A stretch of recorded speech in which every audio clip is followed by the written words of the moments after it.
asalaamaaleykum mbokk yi ñu ngi nuyu ku nekk turam ak santam di leen dalal si studio i rajo ITV dem mbégte tey di maanaam dal fii kàngam yu mag xamante nekkoon nañu ay ministre yu mag ci nguuru Sénégal Habib Sy xam ngeen ko nekkoon ministre directeur cabinet président Abdoulaye Wade nekk ministre à plusieurs reprises ci réew mi te nekk léegi président du parti de l'espoir et de la modernité yaakaaru réew mi. ñu ànd tamit ak kii di Benoît Sambou kenn du ko présenté ministre d'État la président de la commission nationale de dialogue des territoires chargé des élections à l'APR nekkoon aussi ministre de l'agriculture ci Sénégal te démb kii di monsieur Habib Sy ministre dafa génnee benn téere bind ko ci journaux yi xaatimi ko ci page Facebook am muy circulé ci réseaux sociaux yi te nañu di ko lire te journaux yi te génne ko ci li muy proposé ci la nga xamante ne ci xalaatam nee na dafa bëgg ñu def élection anticipée en 2020 te élection yooyu président Macky 2022 te président Macky Sall du si jongante ñu nag woo ko si studio bi moom Benoît sama ñu waxtaan ci idée boobu monsieur le ministre lan moo tax nga def proposition boobu. jërëjëf Alsane damay nuyu waa Sénégal yëpp ba pare di ngeen may ma jaal suñu mbokk yi fi jógee muy suñu xarit doon suñu naataango Cheikh Sadibou Fall. ak suñu jigéen Marème Ndiaye. ñu nekkoon ministre nekkoon ambassadeur. di ñaan yàlla suñu borom yàlla yërëm leen xaare leen aljana ci barke yonent bi sallallahu alayhi wa sallam. amiin yaa rabbi. te mbas mi nga xam ne moom la ñu yàlla teg yàlla ñu ko yàlla teggal nu mu gën a gaawee. amiin yaa rabbi. boo gisee ma bind loolu nag dama bëgg parce que booy politique yàgg ci état xam luy administration. xam situation internationale ni mu demee da ngay gis du gisaani sax mais da nga war a mën a gis li nga xam ne mooy ñëw ëllëg te bu dee safaan nga jéem koo moytu li ma wax dama bëgg rek noppal président Macky Sall noppal réew mi te li ma wax xam nga du lu bees moom moo ko njëkk a wax. maanaam damay wëyal xalaatam ndaxte moom moo fi taxawoon en 2012 bañ ko falee mu ne mandat bi ngeen ma jox muy juróom-ñaari at danaa ko wàññi def ko juróomi at donc comme moom mi ngi ci dernier mandat def na juróom-ñaari at mi ngi ci dernier mandat dootu am troisième mandat ma ne ko waa léegi comme réew mi fii la toll jaxasoo na. fi mu nekk suñ économie dafa nërmeelu moom moo ko wax kenn waxu ko mu ne li nga xam ne moom lañ doon xaymaa réew mi dana dem ba suufeel goog am na ba Sénégal sosoo ba léegi mosu fee am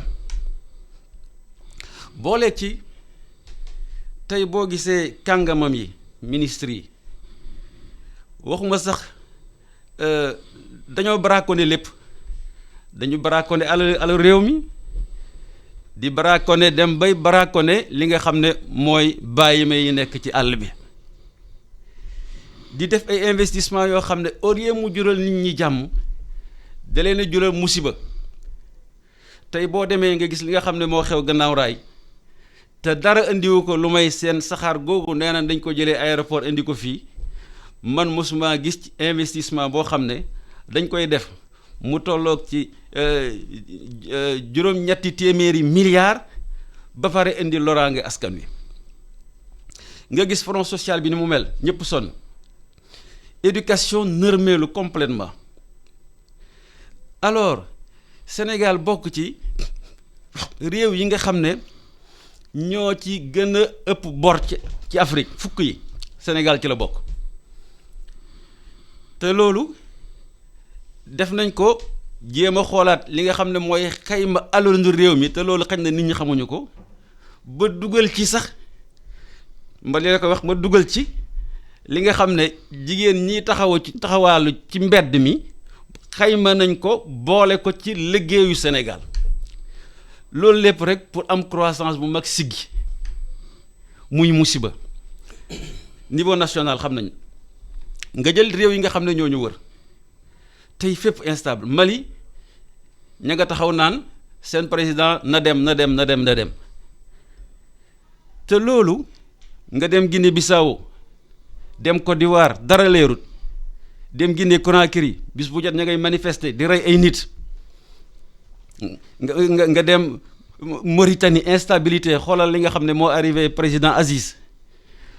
ñu bëgg loolu ñu woyafal ko président Macky Sall ba loolu bañ a dal Sénégal parce que day wàllaate ñu gis ne économie fi mu toll moom Macky Sall ak équipe am mënuñu te duñ ko mën mukk fii ak 2024 ñu jooyanti réew mi ba liñ fi bëgg ñu am ko comme loolu nag dafa nar a indi musiba ma ne ko yow comme yaa waxoon ne da ngay wàññi sa mandat bi ñaari at léegi nag jot na ñaari at yooyu nga wàññi ko ci nag dem ci jàmm ak salaam boo xoolee li nga xam ne xayma li Macky Sall am ci alal loolu rek mën na indi problème ci réew mi ndaxte moo gën a ndaw ci président yi nga xam ne jaar nañ ci Sénégal moo gën a néew at yim ci def moo gën a néew at yim ci def ba pare moo ci ëpp alal Macky Sall boo boolee li Senghor am Abdou Diouf am ko Abdoulaye Wade am ko moo leen ëppale ñoo nekkoon gouvernement man ba léegi sax affaire bi mënuma koo jàng ba mu jeex parce que dama rus yaakaaruma président bu nekk ndaw ne moom yàggoo noonu ci nguur nga mën a dajale alal ju ñu toll ngeen gis rapport yi nga xam ne IGE mi ngi koy génne yi nga xam ne OFNAC mu ngi koy wax boobu ba léegi ñu yaakaar nag ne askan wi dañuy toog rek di xoole ñuy continuer noonu ba 2024 mënul am c'est pas possible alors comme loolu na nag ma ne ko yaa xëyt loo gis ci réew jàmm moo ko gën bëgg nguur jarul taalum réew bëgg nguur jarul indi askan wi musiba comme noonu la na def 2022 ñu boole élection yi nga xam ne mooy élection député yi ak élection présidentielle mu wàññeen mandaam ñu xool li nga xam ne moom la constitution bi maye ñu def élection yu bees parce que bu ñu tollee ci jamono ju mel noonu muy ce que j'appelle une crise systémique ñi nga xam ne ñoo ko indi wala ñoom la fa fekk mënuñ koo wéyale askan wi day laajaat nit ñu bees laajaat xalaat yu bees parce que adduna bi day soppeeku ci nouvelle économie lu ñu jëm adduna bi da am neneen muy doxee comme ñoom nag seen idée àgg na fi nga xam ne mooy plafond bi ak seen vision bu ñu bëggee noppal réew mi ma ne ko yaa xëytu président Macky Sall na nga ñoom foofu ma yaakaar ne dana ma déglu nag parce que gis naa ne keroog ci affaire Ndengeleer ba ma bindee rek jox ko ay xalaat ci la inspiré wu ba trouver solution kon nag ma yaakaar ne wax ji nga xam ne wax naa ko dana nekk solution pour moom mu dem ci jàmm Sénégal nekk ci jàmm ñu régler suñuy problème gën a avancé. Benoît looy tontu monsieur le ministre si li nga xamante ne monsieur proposé na ko. alors Alassane maa ngi lay nuyu bu baax nuyu sama mag le ministre d'État Habib Sy nuyu sénégalais yi nga xam ne ñu ngi déglu i rajo ak di seetaan ITV di jaale tamit ñëpp ñi nga xam ne am nañ ñu faatule di massawu ñi nga xam ne ñu ngi ci tolof yi nga xam ne tey àddina bi yëpp la lëmbe ndax feebar bi nga xam ne dugg si na ci àddina bi te ba léegi àddina bi kenn amagu ci solution di rafetlu te ndaje bi waaye bu doon sama sago bés bi nga xam ne c'est la première fois mooy ñëw ci seen rajo mu nekk thématique boo xam ne xëy na dana ñu gën a indil loo xam ne day jëmale Sénégal kanam ma jàpp ni nag boo xoolee ba xool ñii nga xam ne ñoo nekkoon ak Ablaye Wade président Ablaye Wade 2012 ba 2012 te 23 juin fekk leen fi dafa am benn genre traumatisme boo xam ne moo leen dab boo xoolee dañooy yéene Sénégal dañoo mës a yéene Sénégal la nga xam ne ñoom dañ ko dundoon ñu dund ko muy genre xëy na thérapie boo xam ne dañ koo soxla pour que ñoom traumatisme boobu ñu nekkoon ñu xalaat ni kenn mun leen fi jëlee ñoom keneen dund ko Sénégal dundaat loolu ndax ñoom ñu dal parce que ba léegi dañoo traumatisé ma jàpp ni loolu moo indi sama mag le ministre d'État Habib Sy mu nekk ci loolu ba léegi te du moom rek balaa moom ñu bëri boo xoolee tout au long du premier mandat du président de la République d'ailleurs fu ñu toll rek ne dëkk bi tàkk na fu ñu toll nañ dañ fu ñu toll nañ ci donc traumatisme boobu moo des ci ñoom beneen bi je crois que contexte bi xëy na moo poussé Habib Sy xëy na mu bëgg a def buzz ni ko xale yi di waxee ndaxte da ngay dégg temps yi analyse politique yi surtout journalistes yi di naan amaana Sénégal opposition bi day nelaw ñoom ñoo koy wax man waxuma ko de jàpp ma sax dañuy nelaw donc mu jàpp ni xëy na contexte bi baax na mu def buzz wax loo xam ne xëy na dañuy focaliser wu waat ci moom pour wane ni xëy na opposition am na ba léegi ci réew mi may fàttali ni barki Dembo Ndiaye lañ fi organiser ñoom seen benn marche kenn terew leen ñu yaatal leen ubbil leen wax dëgg yàlla foog naa dajalewuñu fa ay téeméeri nit loolu yëpp pour wax leen ne sénégalais yi taluñu wax yooyu tey fii sénégalais yi di ñu xaar mooy ñun gouvernement muy ñi nga xam ne am nañu seen xam-xam màcc na mooy ñu proposer ay solutions de sortie de crise post-Covid-19 parce que crise bi du ñàkk téye réew mi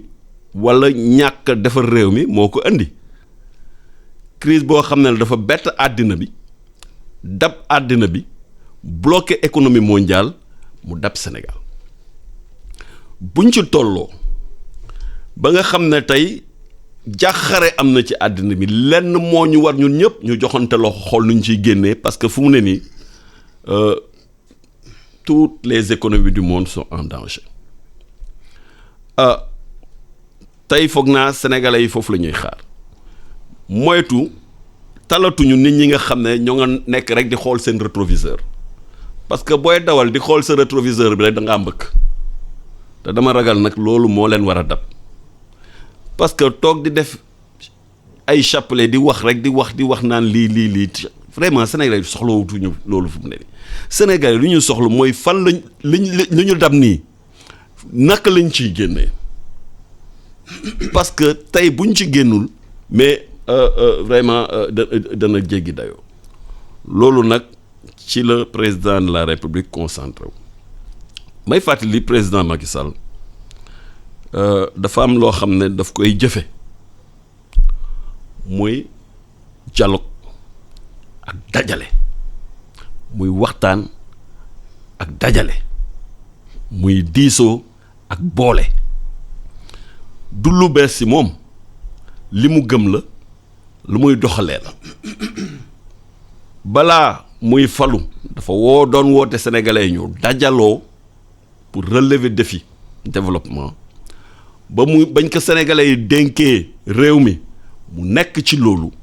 di fàttali c'est la première fois dans l'histoire politique du monde quand même qu'on a une coalition boo xam ne mais bu yàggee noonu ci àndandoo di continuer di massifier wu ba pare di proposer ay perspectives et di partager surtout les responsabilités kenn musu koo gis ci àddina donc loolu buñ ci nekkee xam li war nit ñi mooy indi seen xalaat lu dul di ñu bëgg a gëmloo ni Sénégal dafa nekk ci crise bu war a tax ne tey ñu war a def ay élections anticipées mais pour lan élection anticipée institution yaa ngi dox président de la République mu ngay jàppale sénégalais yi ci li nga xam ne moo leen bett mu def benn plan de résilience boo xam ne jàppale la ñi nga xam ne secteur socio ak économique yëpp mu jóge ci xam ne tey sunu économie soxla na mu démarrer waat mu proposer nañ def plan de relance gouvernement bi ji ci liggéey pour que moom mu war a woote un conseil présidentiel pour valider ko à tous les acteurs je crois tey loolu mooy urgence bi loolu mooy débat bi la ca des nag di yeewu chaque jour di créer ay situation di créer ay débat di jël ay épiphénomène di ko amplifier vraiment day tardel sénégalais te sénégalais duñ leen déglu il faut que opposition bi xam ne sénégalais yi tàlluñu yooyu jéem nañ ko depuis 2012 mënuñu ko mais nit boo amee sa stratégie c'est normal que ñoom opposition bëgg ñëw ci pouvoir c'est normal dama leen koy nangul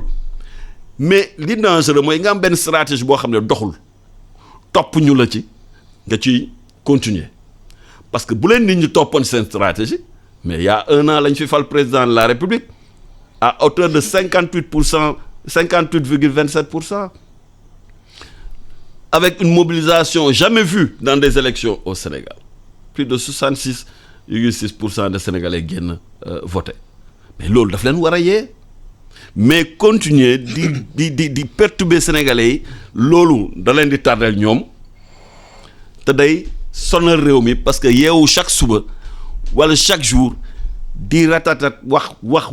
mais franchement du loo xam ne tey sénégalais yi soxla nañ ko. waaw monsieur le ministre bu ñu détaillé say propositions sur le plan économique yan reproche ngay def nguur gi ci ni mu yore réew mi ci économie. d'abord ma tontu tuuti. li mu wax. xamal ko ne xam na loolu ne ci Afrique ak monde bi gis nañ ay présidents yoo xam ne da nga leen di fal tey ak 90%. suba ñu impopulaire mbedd mi jóg daaneel leen kon ay 58% Macky Sall ak yooyu yëpp cela ne veut rien dire li am solo mooy li ne këtt nda joon taxaw di ko xamal tim li ma doon wax marche bi ñu doon def keroog kooku du marche opposition c'est des organisations de la société civile ñoo ko doon def ñun yëguñu woon sax na marche bi am na bu ñuy marche da ngeen xam ne marche nañu alors léegi ñu wax ci vraiment économique li nga xam ne boo jëlee par exemple ñu ne Sénégal xam nga wax naa ne léegi que ñoom dañoo soppi base de calcul bi nga xam ne moo doon PIB maanaam li nga xam ne réew mi moom la am ci alal wax naa la ne léegi Papa Samba Diop ñoom xayma nañu sax jigéen ñi taxaw ci trottoir bi lu bon loolu ñuy liggéey dugal nañ ko ci PIB. boole ko ci PIB. boole nañ ko ci PIB te loolu nit ñi xamuñu ko rax ci dolli ñoom dañu defoon seen plan Sénégal émergent gis nga plan boobu boo ko jàngee man sax xaw ma lan la dafa bëri ay incohérences yoo xam ne kenn xamul lan la même boo jëlee. li ñuy wax part de l'industrie dans la formation du produit intérieur brut boo jëlee page yi dañ koy jaxase kenn xamul lan la nombre de projets yi ñu wax sax di ko déclarer ak li nekk ci PSE bi bokkut bref léegi ñu ne dañuy defar relance de l'économie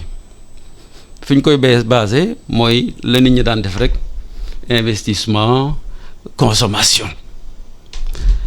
alors boo gisee économie Sénégal li tax mu bon mooy ñi nga xam ne ñoo yore alalu réew mi mooy mooy les services ñu mel ne ay Sonatel les opérateurs économiques et consorts ñoom lu ëpp genn wàllu lu ñuy liggéey ci réew mi di ko xayma ñoom ñoo koy def te ñooñu ñoo gën a néew ci li ñuy joxe emploi am xëy xale yi. lan la ñu war a changer. moom laa lay expliquer parce que ni ñu ko tëggee moo baaxul n'est-ce pas. ñi nga xam ne ñoo fi joxe emploi ñaan la secteurs yi vous le connaissez très bien mooy les secteurs miniers la construction la pêche l'agriculture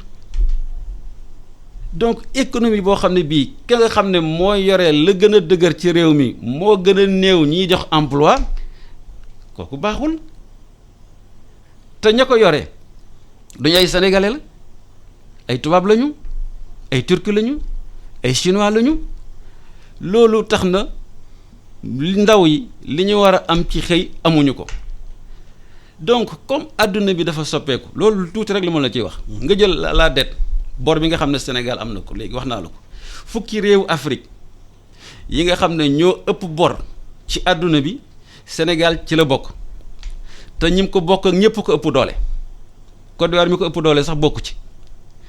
dem nañ ba gis nga président Macky Sall temps yi lu mu waxoon taxaw fu nekk naan nañu bayil bor bi ak pays africains yi xam nga génn na ci te nit ñi suivruñ ko boo demee dernière réunion visioconférence bi nga xam ne moom la def ak G20 def ko waa Chine dafa doon ne ndokk léegi allègement de la dette xam nga lu ko waral ñi nga xam ne ñooy saytu boru àdduna bi waa Moody's dañoo jël Sénégal borom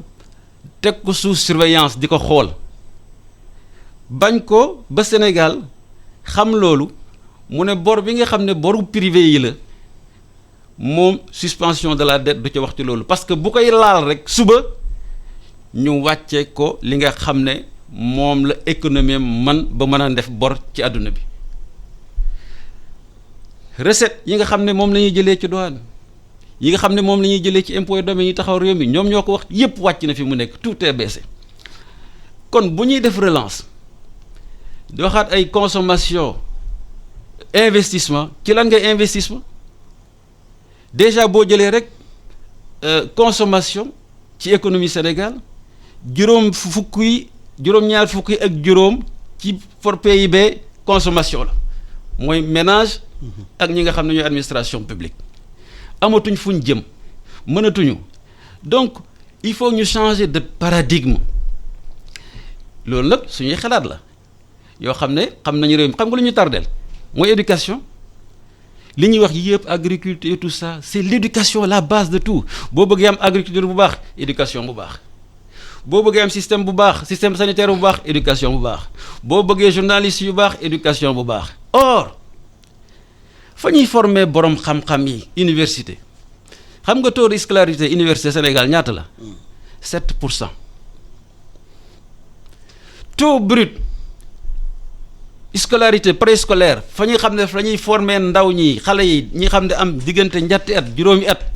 nga xam ne ca la ñu leen waajalee réew Afrique yi ñoo ñu raw téeméer boo jël Sénégal xam nga ñaata la fukk ak juróom-benn ak lu topp ñoom ñuy def projection seen économie ne dañoo bëgg a àgg juróom fukk ak téeméer bu nekk juróom fukk wala juróom fukk ak juróom alors que réew yi ñi nga xam ne ñi ngi dem di jëm kanam ñi ngi projeté bëgg ko àgg 80% ba 100% parce que mënuñu ko xamuñ nuñ koy defee alors loolu lépp nag boo ko boolee économie fu mu toll je prends par exemple les investissements yi bon ñuy def terre 800 milliards pour combien de kilomètres une vingtaine de kilomètres m'excusez xam nga 1 kilomètre d'autorail standard écartement standard ñaata la 250 millions nga jëloon ko investir ko defar la route le chemin de fer Dakar Bamako buy transporter 3 millions de tonnes économie Sénégal gagné ci parce que on est concurrencé par les ports d'Abidjan par le port de même de Togo et cetera de la Mauritanie ngay fab ay caaxaan dugal ko foofu boo xam ne amul benn njëriñ économie à la limite sax mënoon nga jël ko def ko autoroute mu dem ba à la frontière avec la Mali parce que 1 kilomètre d'autoroute foofu 350 millions rek lay doon kon ñi ngi gis boobu ba léegi li ñuy def baaxut te jëmul kër te fii ak 2024 crise bi day gën a ñëw te crise bi ni mu gën a ñëwee nit ñi di gën a sonn nga jël mbay mi c'est une catastrophe xam nga agriculture ñaata la ñuy indil ci suñu ci liggéeyu réew mi dana xaw a egg ñaari junni milliards baykat yi ñoo koy liggéey mu dugg ci réew mi xam nga ñoom bu ñuy def ñaata lañ investir investissement la wax de waxuma budget ma lu ñu leen jox juróom benn fukki milliards lañ jox baykat yi ñeent fukki milliards la woon sax mu ne waan dana ci dolli ñaar fukki milliards loolu boo ko xaymaa xam nga ñaata la ci budget bi en termes d'investissement 3,5% li muy apporté ci PIB 1,7% nga defal ko agriculture loolu ba mu réewum nan la mën a doxee c'est pas possible comme ñoom mënuñu changer de cap loolu lañ ko maintenir te loolu bu amee nga jël les emplois fii li fi ëpp mooy les petites et moyennes entreprises ñooy 97% de l'économie nationale dégg ngeen leen ñu ne loo jël téeméer boo jël ci ñoom juróom-ñett fukk yee ña ngay nërmelu muy fii ñu jëm du yàgg xale yu bëri ñi nga nekkaat ci mbedd mi du taxaw parce que duñu am liggéey comme ñoom mënuñoo changer loolu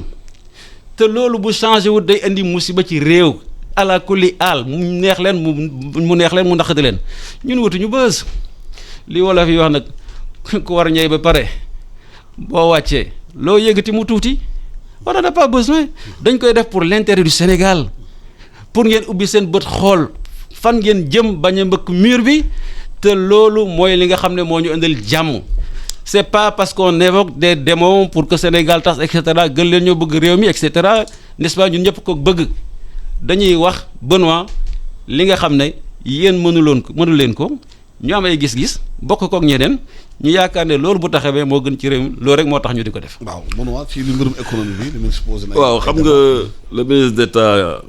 Habib Sy nekkoon na fi directeur de cabinet Abdoulaye Wade vraiment ñoom bu ñu mënoon kenn du leen fi jëlee kon bu dee dafa am ñu fiy ñëwaat yéen bokku leen ci parce que mënu leen def ngeen fi 12 ans la ngay wax ni yëpp defu leen ko xam nga li gën a bon ci lu ñuy def ci réew mi ci politique souvent populisme daf ciy bokk désinformation ak confusion bu nee 60 milliards lañ def ci mbéy mi mais confusion lay def ci bopp nit ñi 60 milliards yi ci lan la jëm campagne agricole bu ren nga ne moom lañ def ci mbéy mi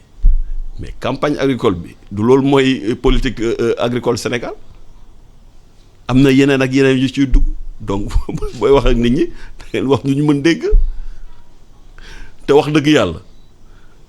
ba président de la République Macky Sall di egsi ci réew mi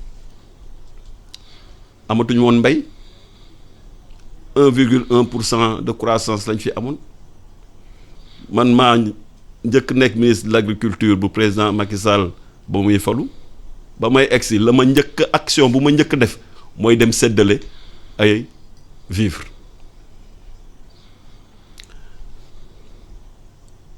président jël option ne tey sunu économie dañ koy wéer d'abord ci agriculture fi nga xam ne sénégalais yi ëpp ci la ñuy nu mu tati yëngu mu def ay investissement massif def ay projection ba macha allah tey Sénégal je crois que fu ñu toll ci mbay ak di atteindre objectif d'autosuffisance alimentaire musuñu ci toll waxuma atteindre nañ lépp mais jege nañ ko bu baax a baax Sénégal ba muy indépendant ba léegi musu fee am donc bu dee vision je crois am na ko mbiru xëy bi ngay wax performance yu ñu ci def mais kenn defu ko fi moo tax ba ñu ñëwee ñun wéeruwuñu ci secteur tertiaire bi pour créer ay emploi ci secteur primaire bi la ñu njëkk wéeru pour créer ay emploi mooy ci agriculture artisanat pêche teg ay programmes structurants organiser jeunes yi organiser béykat yi organiser force vive yi la ca des ñu ne dañuy fexe ba créer ay investissement pour créer croissance créer investissement yooyu nag moo tax ñu investir ci infrastructure yi pour créer conditions de désenclavement sénégalais yi di mën di dem di ñëw nu mu tati fluidité nu mu tati dem dikk bi mën a ne ba président ñëwee ba léegi li ñu fi def ci ay autoroute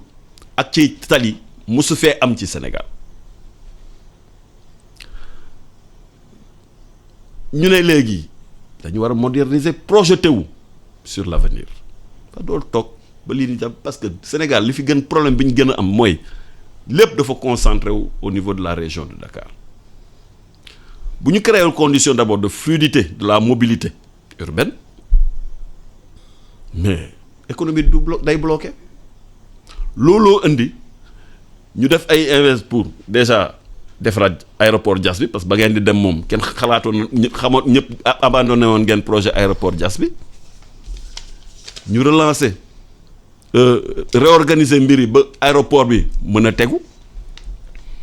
créer ay infrastructures pour que nit ñi mën a génn créer le pôle urbain de Diamniadio ba pare gox-goxaan yi ñu mën a tamit fexe ba nit ñi di fa mën a egg mais loolu yëpp boo ko defee je crois que tey Sénégal quand même bokk na ci dëkk yi nga xam ne ci àddina bi dañuy saluer les performances économiques et sociales muy FMI muy Banque mondiale muy bailleurs yi Sénégal bu nekkoon ci crise wala ci torof wala président de la République bu am woon vision duñ fi ñëw di leen wax nag la dette quand même c'est un instrument économique mais je suis surpris monsieur le ministre que ngay mën wax waxi dette instrument économique la réew yu fi gën a am doole ñoo fi ëpp bor comment vous pouvez présenter la dette comme un problème et notre dette est contrôlée et viable parce que bu amuloon kenn duñu lebal mais dëkk boo bëggee dem da ngay leb amul benn dëkk boo xam ne tey am na doole ci àddina bi te lebul donc la dette est un instrument économique ce n'est pas un problème la dette xam lan mooy problème di leb di fay ay salaire waaw loolu problème la di leb di fay ay bor comme ni ngeen ko doon defee loolu problème la mais leb di investir pour sa économie dem pour sa croissance jóg mais loolu performance la. le projet de cas TER bii nee na 800 milliards lañ ci def. alors sur le cas de la TER effectivement bien sûr les gens feront les dem mais boo leen di wax ak sénégalais yi quand même da ngeen di wax structuration wu projet bi lan moo tax mu toll foofu mais doo tëb rek def ay comparaison yoo xam ne vous ne dites pas yeneen projet bu amee feneen ci yan condition lañ ko defee lan lañ ci lan mooy nu mu tëtti lan moo ci dugg ak yeneen parce que quand même projet bi du teg ay raay rek du jënd ay wagon rek d'abord quel type d'équipement la c'est important parce que équipement yi niroowul impact yi lan lañ ci war a def pour nu mu tëtti féexal leen loolu lépp daf ciy dugg infrastructure yi ngay def ci ligne bi yooyu yëpp c'est des ay mbir yoo xam ne day dugg ci coût globalu projet bi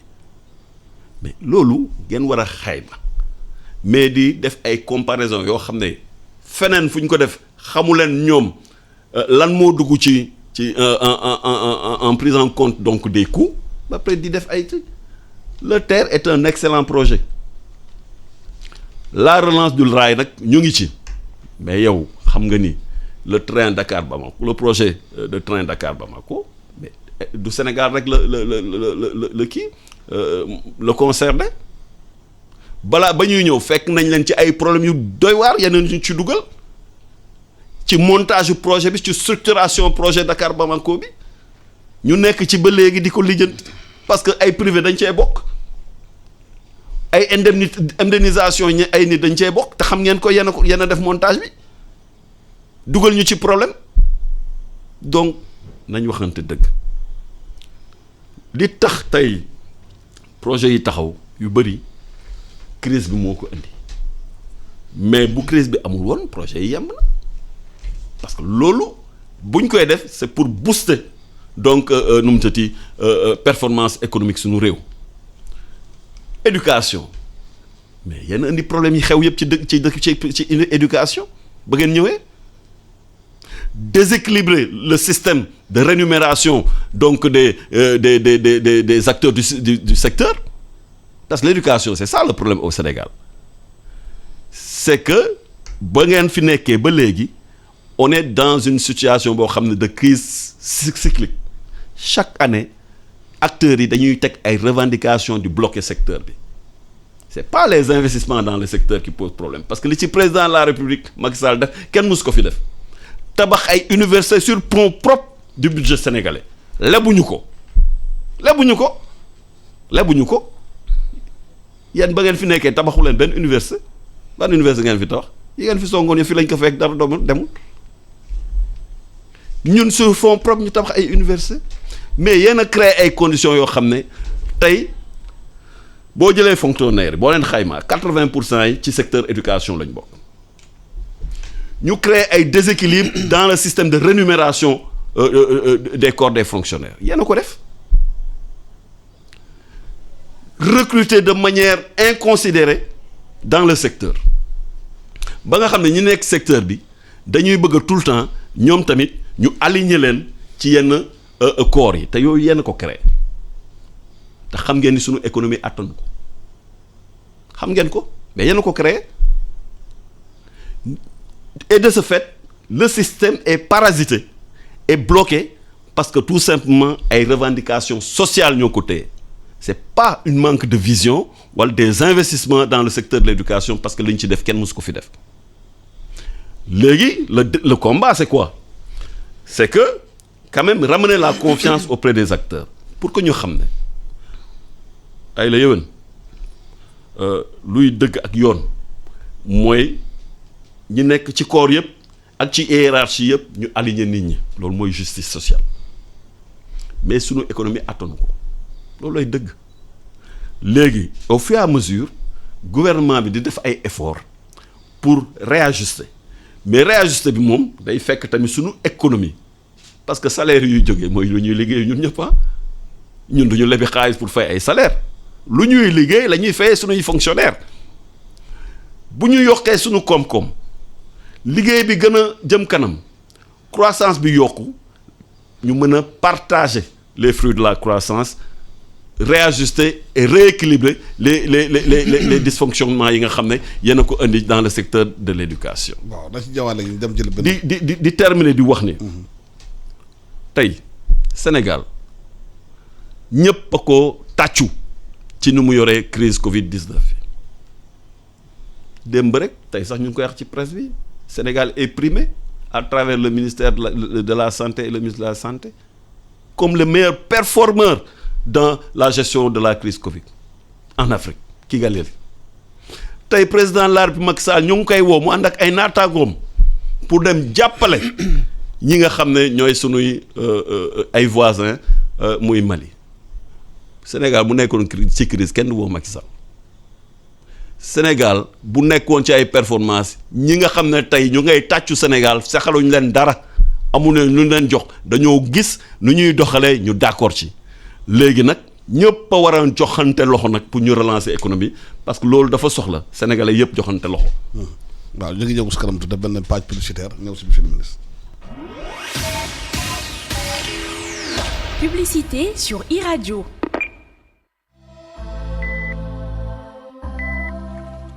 yéen ndawi Sénégal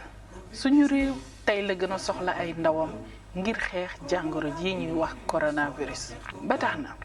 ginnaaw bi ñu leen gërëmee bu baax sant leen ci seen taxawaay ngir faagaagal jàngoro ji dañu ñëwaat tey ngir gën leen a ñaax pour ñu gën a dëgëral taxawaay bi ngir jëlee fi jàngoro jii di ñu wax coronavirus njëkkee ko ci digle yi nga xamante ne kër docteur digle na ko waaye lépp ñu def ko ci yar ak teggin ndax nag coronavirus kat bàyyiwul mag bàyyiwul ndaw nañu respecté waxtu yi nga xamante ne ni moom nañu indi ngir couvre-feu bi respecté solu masque bi waaye itam gàttal suñu tànk ndax bu ñu bëggee dakkal xuus gi nga xamante ni jàngoro bi mu ngi koy xuus bu baax ci askan bi dañoo war a gàttal suñu tànk gàttal suñu dem ak dikk ndax nag jàngoro coronavirus ñun ñoo ko mën a xeexal suñu bopp ndax ñun ñoo ëpp ci askan bi ñun ndaw ñi ñu ngi leen di ñaan ñu respecté li nga xamante ne ni moom la fi autorité yi teg pour faagaagal jàngoro ji ñuy wax coronavirus moo tax ñu ngi leen di ñaan ñu boole xel yi boole xalaat yi ngir faagaagal jàngoroy coronavirus fii ci suñu réew di Sénégal. corona bi na fi yam sama wareef mooy dog buumu corona bi.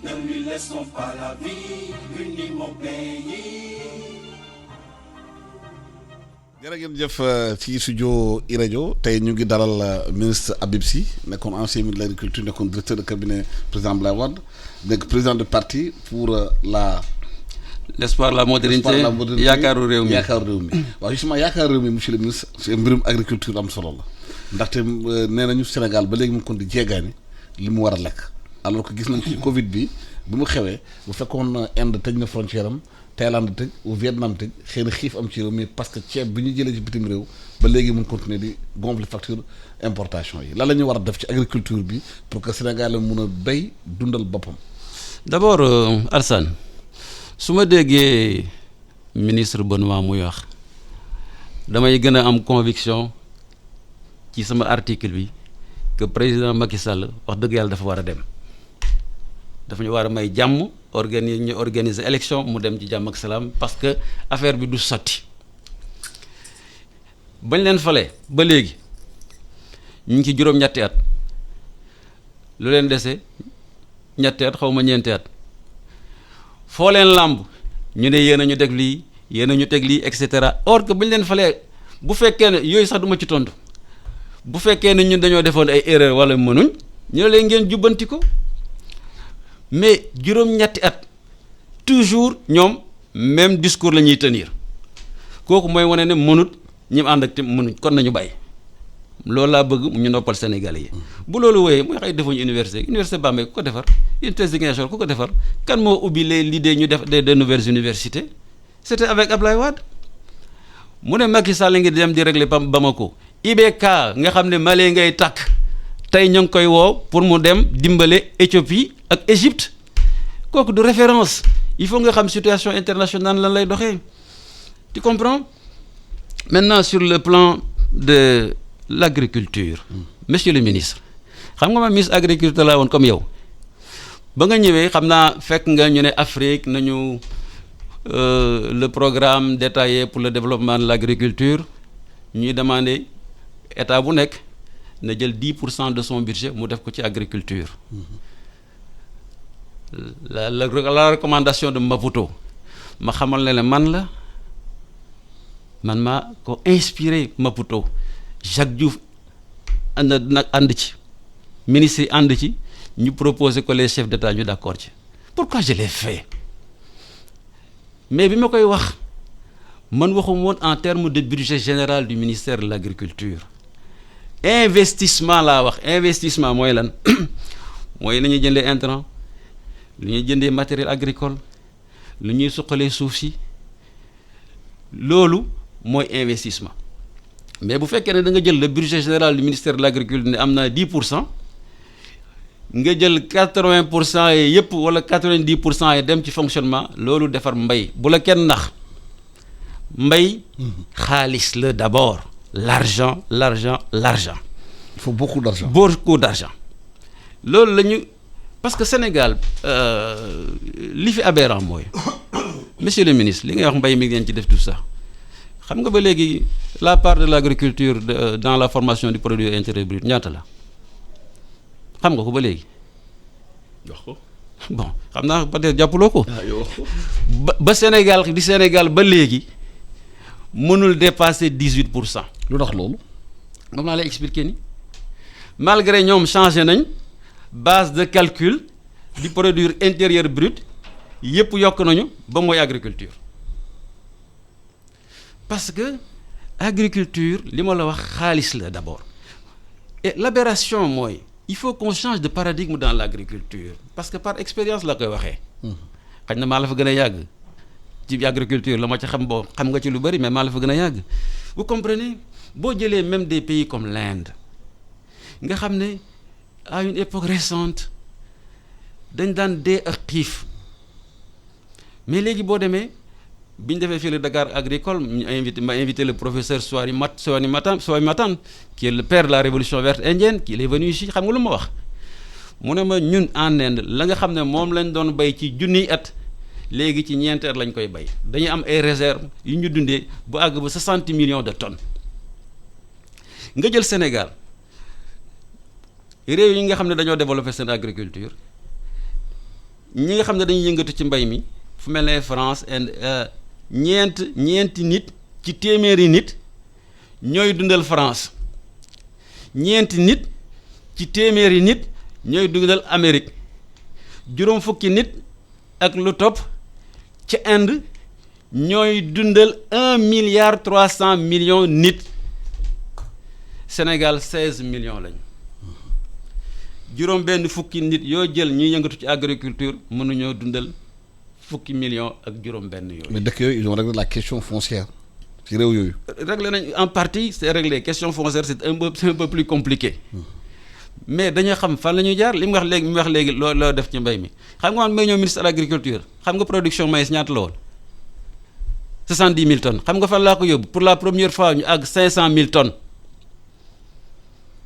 xam nga kii ñaam bi manioc ñaata la woon may ñëw 70 000 tonnes pour la première fois man maa ko yóbbu 400 000 tonnes sésame amuloon pour la première fois sous mon magistère maa ko yóbbu 30 000 tonnes ba ñu commencé sax di jaay sésame. Les Japonais les Chinois dont on parle l'agriculture gerte ñun ñoo commencé njëkk di leen ko jaay wan leen yoon wi alors donc pour ñu régler les problèmes de l'agriculture il faut l'éducation la formation. Il faut pas se tromper c'est la base ay France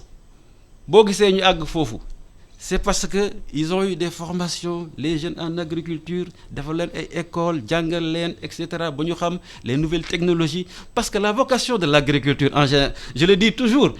nit ñi di ma wax ne du noonu mais man c'est ma conviction agriculture vocation du créer emploi moom laa la wax fii ay 4% la fii ay 52% et cetera ba mu sosoo ba léegi nga jël ko ci Égypte le croissant fertile ba léegi. Vocation agriculture mooy utiliser les nouvelles technologies libérer de la main-d'œuvre pour le secteur industriel la transformation l'agro-industrie loolu moo manqué Sénégal bu fekkee ne nag mbay mi li muy wax bu fekkee ne baykat yi danañ def lu mel ne ñaari junni milliards di ko indi ci réew mi yow nga di leen jox ci investissement juróom benn fukki junni milliards mbay mu mënul dox c'est pas possible donc il faut un investissement colossal maîtriser l'eau defaraat suuf si ba nga xam ne dundalaat ko former des lycées agricoles un peu partout dans le pays jàngal leen les nouvelles technologies de l'agriculture jox leen des terres encadrer leen comme on fait en Inde parce que le système d'encadrement a presque disparu au Sénégal c'est l'ANCAR bon l'ANCAR ne fait pas ne peut pas il n'est pas aussi outillé pour le faire je le sais très bien monsieur le ministre tu as été ministre de l'agriculture ils n'ont même pas suffisamment de personnel vous comprenez alors tous ces problèmes là nga xam ne moom la ñuy dund ci mbay mi moo tax Sénégal boo ko jëlee depuis indépendance ba léegi ñun ñëpp suñu situation mi ngi évoluer ñuy gën a am cadre de vie bu baax te baykat bi dara évolué wul moo tax man quand j'étais ministre de l'agriculture ma ne il faut passer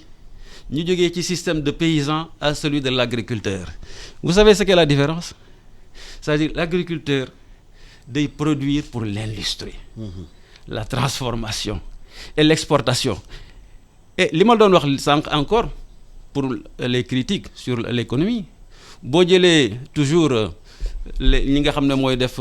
les composantes du PIB dont la balance commerciale totalement déficitaire or amul benn élément boo xam ne ñoom dans les mesures de relance n'est-ce pas pour trouver une solution adéquate pour qu'on puisse exporter davantage équilibrer notre balance commerciale créer des richesses pour l'économie nationale. waaw monsieur le ministre. alors ça sont des failles. ci investissement yi. rapidement ci mbay mi ci formation bi. rapidement ci mbay mi encadrement. foog naa ne mbay mi mu doxoon ñoom bañ fi nekkee wala moom ba mu nekkee ministre de l'agriculture sénégalais yëgal ko seen bopp foog naa ba ñuy egg si ñun ceeb rek 300 000 tonnes affaire yooyu ngeen nekkoon donc ya ngay wax ni defu leen ko. agriculture du investissement donc def ngeen ci xaalis bu bari mais xam nga fan ngeen ko doon dugal ci campagne agricole campagne agricole si seen magistère ay scandale rek loolu lu ma fa fekk bu ma ko waxoon dëkk bi tàkk li ma fa fekk man bu ma ko waxoon dëkk bi tàkk mais homme d'état la dafa am yoo xam ne du ma ci dugg donc arrêtez de nous fatiguer dañu wax def ngeen ay performance ci agriculture campagne agricole lañ doon jël xaalis Sénégal bi dugal ko fa jaxase ko paysans yi duñu gis sax nu mu tëti kii nu mu tëti ay kii nu mu tëti intrant ba Macky Sall ñëwee la ñu gëj a dégg béykat di jooy ba Macky Sall ñëwee la béykat di béy ba pare am ay millions oui ba ñuy exporter tey ñu mettre dëkk bi les industries même en situation de concurrence ba nga xam ne béykat bi am na sañ-sañ téye lu mu béy ne dama koy jaay ko ëpp xaalis loolu mooy performance fexe ba ay milliards yi milliards ay 200 milliards béykat yi di ko séddoo ba ngeen fi nekkee béykat yi ci jooy lañu dëkkoon ba may ñëw nee naa la ma fekk ci agriculture bu ma ko waxoon du baax donc arrête agriculture maîtrise de l'eau la gisuma fi laan fi def ci maîtrise de l'eau da ngeen weggaloon au contraire investissement yi lépp ñu ngi ko doon def dans la vallée du fleuve les coûts d'aménagement dans la vallée du fleuve à l'hectare sont autour de nu mu tëti 5 millions alors que tey ce qu'il fallait faire c'est fexe ba ñu ëpp ci Sénégal di bay ceeb le PNAR le programme national de kii d'autosuffisance ñun ñoo ko rectifié boo demee nga xool conseil des ministres kii nu mu tëti conseil interministériel nu mu tëti juillet de 2012 ñoo rectifié le PNAR pour ne yeneen zones yi mën nañ ko emblaver rien qu'en réhabilitant les vallées et les bas-fonds ça tourne autour de 500 000 à l'hectare donc c'est pas parce que yaa ngi dugal xaalis ci mbay mi que yaa ngi def lu baax jël xaalis dugal ko ci campagne agricole créer des affairistes te béykat yi du ñu gis jumtuwaay yi loolu ngeen doon def ci agriculture bi. li ci des ay wax la. poser le problème de formation. d'encadrement. mais loolu dañ ko fi fekk mais lan ba may egg ñun ba ñuy egg si ISRA presque deewoon na ISRA Djibélor il fallait voir ba ñuy egg si ñoo ko relancer l'ISRA de Djibélor ba nga xam ne ceeb bu ñuy béy bu ëpp rendement muy le Nerica muy croisement ceebu Casamance ak Japon ci ISRA Djibélor lañ ko doon créer mais ñun ba ñu ñëwee la ñu réhabiliter les institutions de recherche et de formation réhabiliter ANCAR yooyu yëpp deewoon na ñoo fa def xaalis parce que béy bi il faut maîtrise de l'eau il faut recherche bi il faut mécanisation quand on parle de lay nañ wax lu ñu def ci programme indien bi seen mécanisation machine li ngeen doon jëlee Inde ak yooyu foo lañ ko dugal anamu ban performance la indi kan moo ko gis sax Mauritanie lañ doon gis la nga xam ne indi nañ ko ak Gambie donc il faut arrêter la ci des luy booster production mooy transformation moo tax président de la République ne tey bu ñu demee ba yëkkatiwaat suñu agriculture nañ projeté wu ci industrialisation parce que c'est la transformation qui booste la production yaa nga wax ne tey dañu war a relancer économie pour booster suñu exportation mais monsieur le ministre vous n'êtes pas dans un contexte de crise yow faut exporter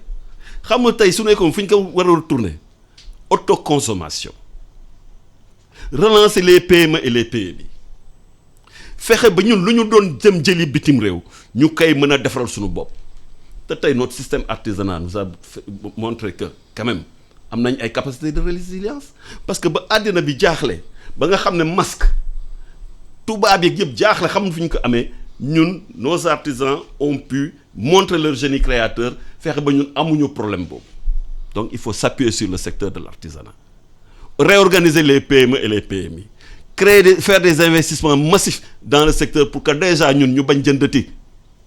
dépendance bi ñu am vis-à-vis de l'extérieur buñ ko amati loolu rek autoconsommation boobu rek tax na ba sa croissance jógaat te loolu le président Macky Sall wax loolu la ñu war a def waaw léegi nag heure bi daf ñu. waaw Alassane Samba vraiment ñii nag seen dem jot na franchement. heure bi jot na monsieur le ministre yow yaa nekk ministre agriculture xam nga baykat bi ñaata lay gagné ci hectare u ceeb xamuloo ko de il gagne 300 000 xam nga ñaata lay gagné ci hectare u gomb xam nga ko 1,750,000 xam nga en 4 mois xam nga ñaata lay gagné ci oignon dina dem ba 4 millions mun leen atteindre autosuffisance riz tant que le riz n'est pas rentable. Vous avez beau faire des investissements sur le riz, ça ne aboutira pas. Je vais te dire 300 000 tonnes ceeb ñun ñu ngi dama lay expliquer pour nga presque million pour nga xam maa la gën a xam gënoo ma xam nga dimbale sa président gënoo ma xam parce que fu ñu ci toll tey yéen on a fait 10 fois les performances que vous aviez donc il faut arrêter. monsieur le ministre président Macky Sall bi mu ñëwee fekk baykat yi doon jooy ñu ñëw jàppale leen tey ñëpp ngi tàccu baykat yi am ay milliards il avait annoncé donc ñu mën jàngal lu ñu war def ci agriculture. il avait annoncé agriculture kay mooy ñun. il avait annoncé 1000 tracteurs venant du Brésil. Monsieur le ministre, je vous aime bien mais les performances au niveau de l'agriculture étaient catastrophiques. Merci d'être venu vraiment jërë ngeen jëf. fekk ñun nekk man nekk moom ministre de l'agriculture ma xam ne ma fa fekk.